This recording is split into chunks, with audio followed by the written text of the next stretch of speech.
Forgiveness is the spiritual theme of the month.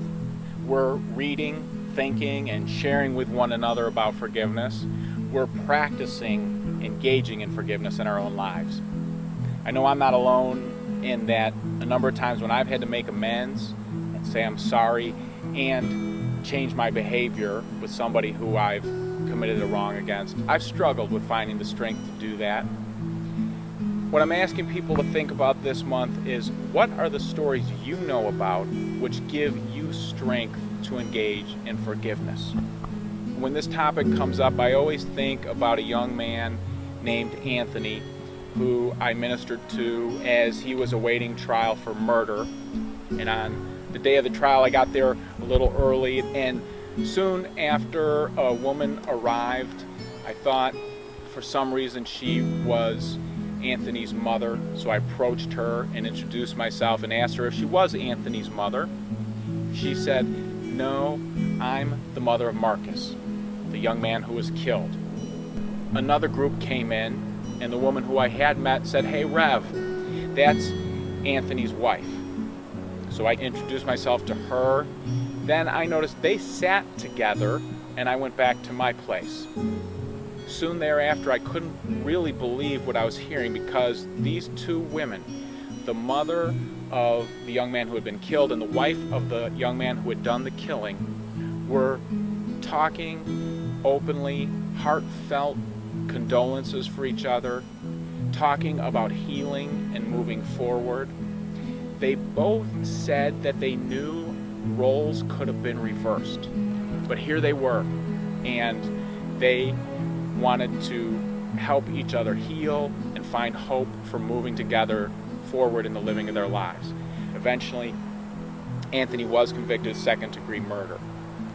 After that, we all had heavy, heavy hearts, and the families and I were talking, and they invited me back to their neighborhood to go to one of the homes to have a prayer vigil where both families were going to be together. So we went there and prayed for healing and hope and strength.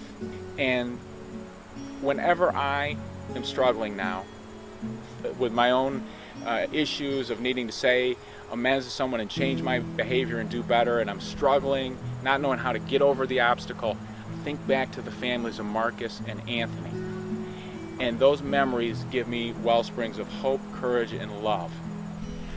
Hi, this is Grudgeville, a place where good people struggle because they have resentments and burdens, which are heavy packs on our backs.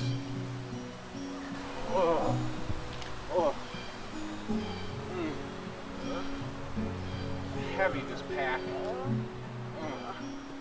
When I look at the story of Marcus's mother and Anthony's wife and think about what we can learn regarding forgiveness from them, the first thing that comes to mind is many people who would learn about their story might think that these two women would break their relationship off and go their separate ways, have nothing to do with one another, if not engage in animosity towards each other for the terrible loss that had happened between them. But they made a different choice. They knew that the other person needed support in moving past that terrible loss, but they also knew that they themselves needed support, and they were willing to accept the help, the offering of love and compassion from the other person to move through forgiveness into the next stage of living their lives. So when I'm going through something tough, I can think of role models like them.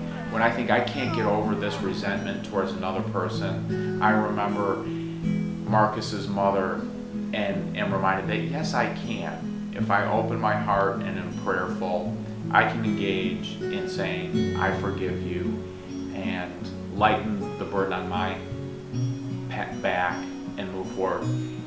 I think most of you would agree you have the same realization from this story.